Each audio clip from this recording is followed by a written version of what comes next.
Welcome in online classes बच्चों।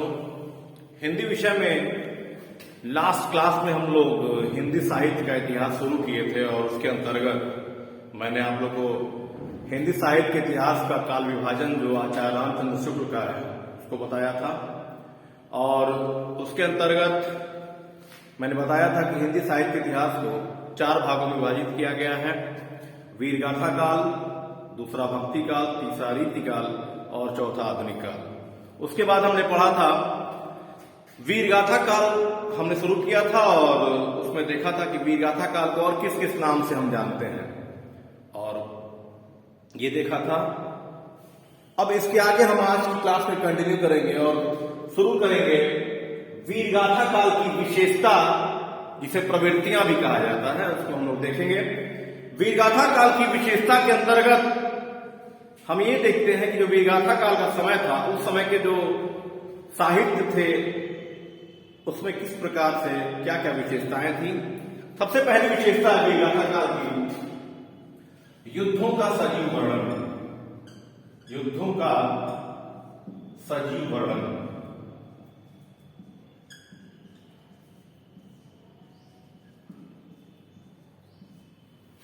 युद्धों का सजीव वर्णन से तात्पर्य है कि वीरगाथा काल की जो रचनाएं हैं, उस समय के जो कवि रहे हैं वे किसी न किसी राजा के दरबार में रहते थे, आश्रय लिए हुए थे और उन राजाओं द्वारा लड़े गए जो युद्ध थे उनका बहुत ही वास्तविक और सजीव वर्णन अपनी रचनाओं में वीरगाथा काल के कवियों ने किया है। और इसीलिए वीरगाथा काल की पहली विशेषता है युद्धों का सजीव वर्णन। दूसरी विशेषता है कल्पना की अधिकता। कल्पना की अधिकता।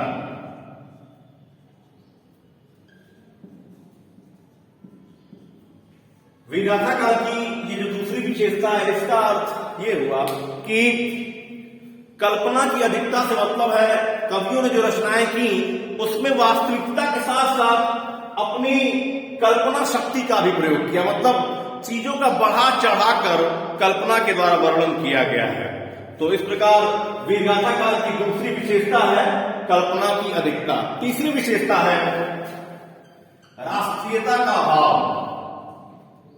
वीरगाथा काल की तीसरी विशेषता राष्ट्रीयता का अभाव।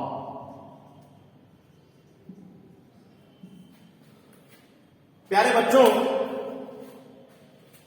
वीरगाथा काल का जो समय था, जो जैसा कि मैंने बताया था जब से काल विभाजन कि 1050 से 1375 विक्रमी संवत, तो ये वो समय था जब हमारा देश भारत जो है वह छोटे छोटे राज्यों में विभाजित था।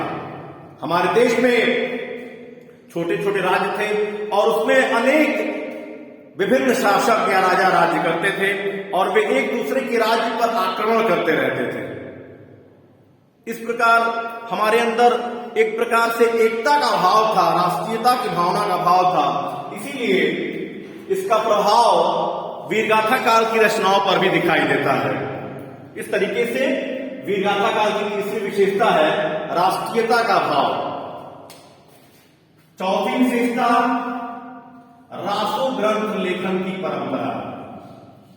रासो ग्रंथ लेखन की परंपरा।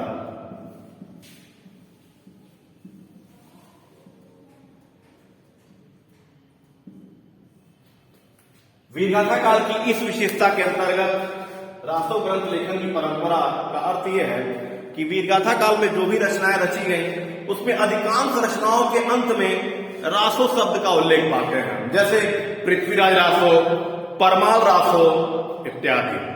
तो इस प्रकार से हम देखते हैं वीरगाथा काल की जो चौथी विशेषता है वह है रासो ग्रंथ लेखन की परंपरा। इसके बाद से अपनी विशेषता है वीर रस की प्रधानता। वीर रस की प्रधानता।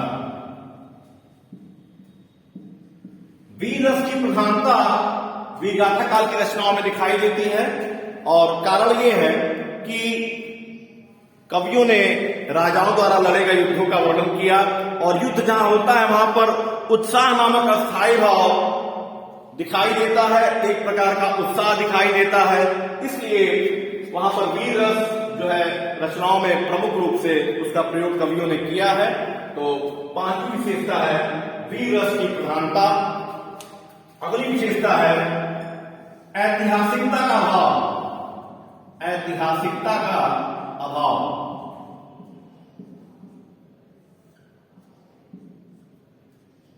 ऐतिहासिकता का अभाव। सबसे पुराना समय या सबसे पहले का काल वीरगाथा काल है, और लेकिन विडंबना यह है कि कवियों ने राजाओं की प्रशंसा के गीत गाए हैं, उनके द्वारा लड़े गए युद्धों का वर्णन तो किया है, लेकिन उस समय की घटनाओं का उतना उल्लेख नहीं किया है जितना किया जा सकता था।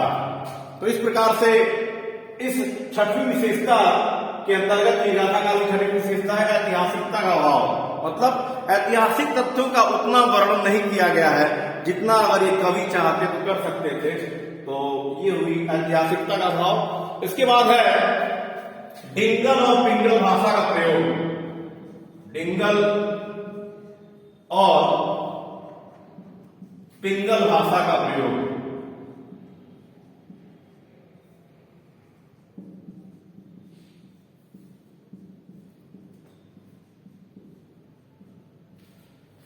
वीरगाथा काल की जो भी रचनाएं रही हैं उनकी प्रमुख भाषा जो है वह डिंगल और पिंगल रही है। ये जो प्रश्न है वह अपने आप में ये पॉइंट बेहद महत्वपूर्ण है, क्योंकि एग्जामिनेशन आपका जो होता है उसमें तो ये प्रश्न पूछा ही आता है। कई प्रतियोगी परीक्षाओं में भी पूछा गया है कि वीरगाथा काल की रचनाओं में या वीरगाथा काल के जो कवि रहे हैं उन्होंने किस भाषा का प्रयोग सबसे ज्यादा किया है। तो उसमें जो राइट आंसर होगा डिंगल और पिंगल भाषा का प्रयोग वीरगाथा काल के कवियों और रचनाकारों ने किया है। इसके बाद से है अगली विशेषता, आठवीं विशेषता प्रकृति चित्रण का अभाव। प्रकृति चित्रण का अभाव।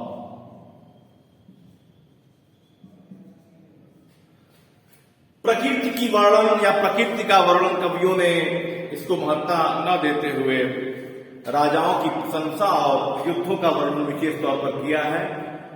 उदाहरण के लिए पृथ्वीराज रासो जो चंद्रवरदाई की रचना है, इसमें पृथ्वीराज चौहान के शौर्य और उनके द्वारा लड़े गए युद्धों का वर्णन किया गया है। इसी प्रकार से परमार रासो जो जगनिक की रचना है। तो ये कुछ उदाहरण हुए कि वीरगाथा काल में कवियों ने प्रकृति का वर्णन उतना नहीं किया है, बल्कि युद्ध और प्रशंसा के गीत राजाओं के लिखे हैं। और सबसे आखिरी विशेषता है दोहा, चौपाई और सोरठा छंद का प्रयोग। सोरठा छंद का प्रयोग।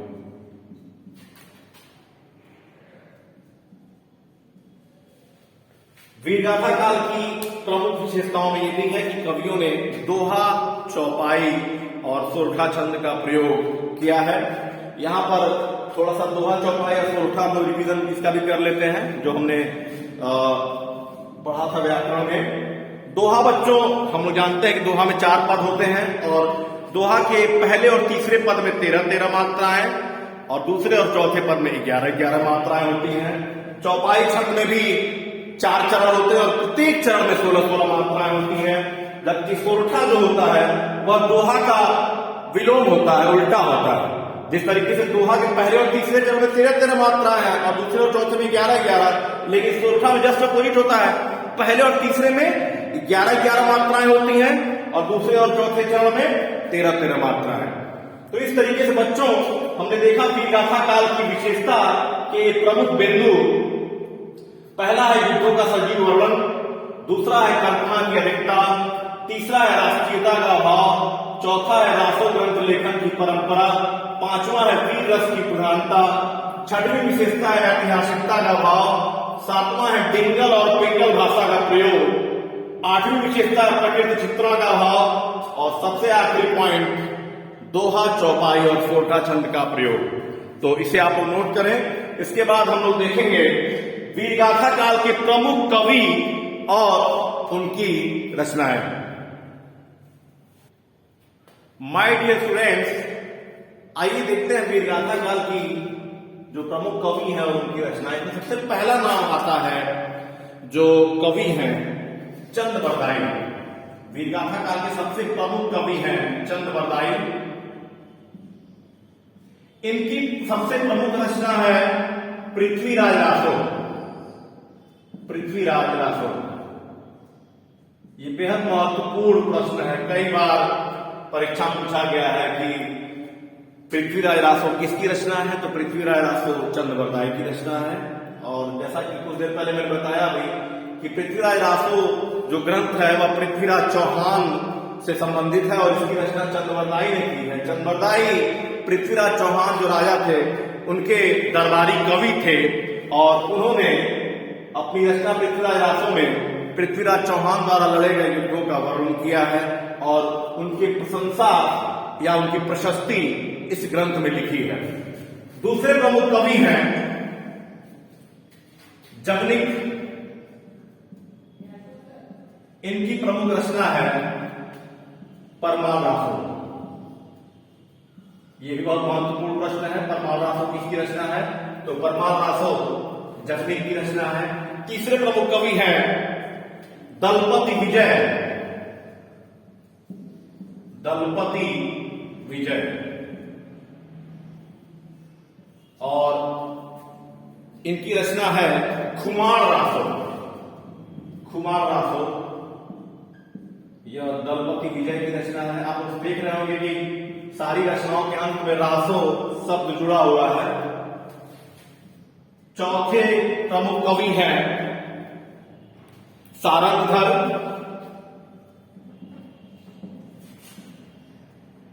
और इनकी प्रमुख रचना है हमीर रासो। हमीर रासो। अगले कवि हैं नल सिंह।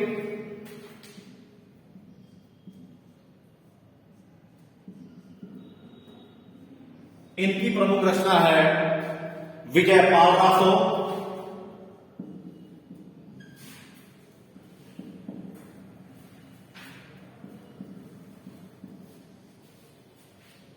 इसके अतिरिक्त नल सिंह के बाद नंबर आता है विद्यापति का।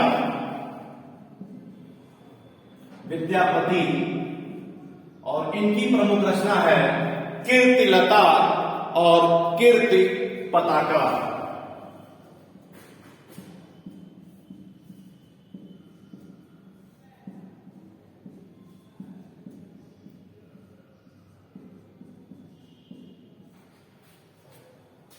तो इस प्रकार से बच्चों ये हुए वीरगाथा काल के कुछ प्रमुख कवि और उनकी रचनाएं, जिसके अंतर्गत सबसे पहला नंबर आता है जो सबसे प्रसिद्ध कवि हैं वीरगाथा काल के, वे हैं चंद बरदाई। इनकी प्रमुख रचना है पृथ्वीराज रासो।